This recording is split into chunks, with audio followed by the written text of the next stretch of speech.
सरकारी दफ्तरों में दलाली और रिश्वतखोरी का सिंडिकेट तोड़ने को लेकर शासन का अभियान तेज हो गया है। बलिया का नरही थाना, जहां रोजाना करीब 15 लाख रुपए की लूटमार, दलाली का भांडाफोड़ होने के बाद अब यूपी के अमूमन सभी विभागों में अफसरों की छापेमारी तेज हो गई है। संभल के डीएम डॉक्टर राजेंद्र पेंसिया और एसपी कुलदीप सिंह गुनावत ने एआरटीओ ऑफिस पर छापा मारा है। डीएम एसपी को देखकर दलालों में भगदड़ मच गई। पुलिस ने कुछ को दौड़ाकर पकड़ लिया। कई दलालों के नाम सामने आ रहे हैं जो ड्राइविंग लाइसेंस दिलाने के नाम पर दलाली का धंधा चला रहे थे।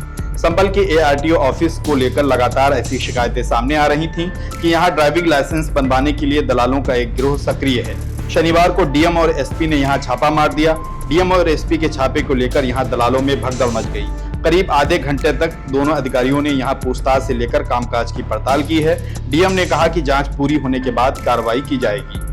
एक तो एआरटीओ ऑफिस और दूसरा जो हमारा एसआर ऑफिस है, यहाँ सूचना थी कि कुछ दलाल हैं जो सारा सिस्टम ऑनलाइन होने के बाद भी लोगों को लेके आते हैं और अपने माध्यम से काम करवाते हैं। शासन के भी सख्त निर्देश हैं कि किसी तरह की दलाली किसी भी कार्य में नहीं होनी चाहिए।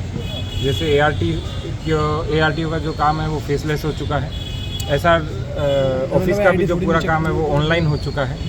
तो व्यक्ति स्वयं आए, स्वयं अपना काम कराएं, उन्हें किसी प्रकार की कोई समस्या नहीं होगी क्योंकि सब चीज़ें रियल टाइम पे चल रही हैं, ऑनलाइन चल रही हैं। तो इसीलिए मेरे और कप्तान साहब के नेतृत्व में आज यहाँ पे छापेमारी की गई और कुछ लोगों के नाम आइडेंटिफाई हुए हैं।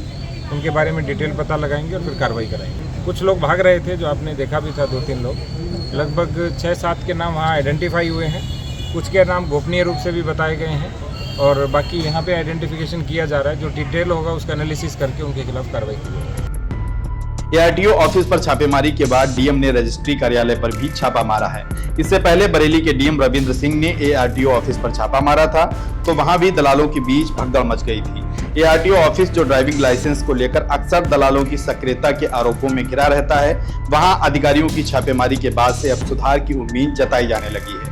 हालांकि बलिया कांड के बाद से यूपी में कई जगहों पर अधिकारियों के ताबड़तोड़ छापेमारी की खबरें सामने आ रही हैं। इसलिए भी क्योंकि भ्रष्टाचार को लेकर विपक्ष के गंभीर आरोप और जनप्रतिनिधियों से लेकर भाजपा कार्यकर्ताओं की शिकायतें लगातार सामने आ रही हैं और अब इसके बाद बलिया में जो कांड सामने आया है उसे लेकर शासन भी गंभीर हो गया और सरकारी दफ्तरों में लगातार छापेमारी शुरू हो गई है।